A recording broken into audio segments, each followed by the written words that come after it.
Tak stojíme v galérii GMU v Hradci Králové pred čiernou kockou, kde mám takú menšiu výstavu v súčasnosti. Na výstave možno na prvý pohľad tie diela nesúvisia, ale vlastne súvisia nie len tematicky, ale možno v postoji.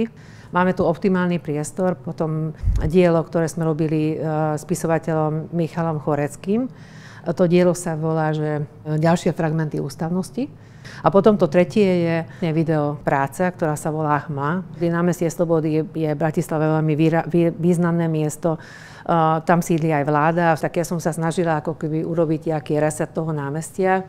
Práve vyresetovať tie politické nánosy alebo spoločenské nánosy od fašizmu až po autokratický režim Gottwalda. A preto si myslím, že to súvisí aj s tými ostatnými dielami, ktoré sú tam.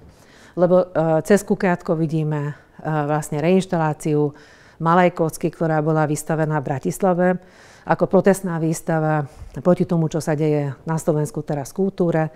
A tam cez to Kukátko maličké, tam vidíme Bratislavský hrad, kde sú napísané fragmenty ústavnosti a ten fragment, ktorý sme vybrali Michalom Choreckým, hovorí o tom, že moc pochádza od občanov, čo je veľmi dôležitý moment aj u nás, aj v Čechách, že my si to musíme uvedomovať, že moc pochádza od nás.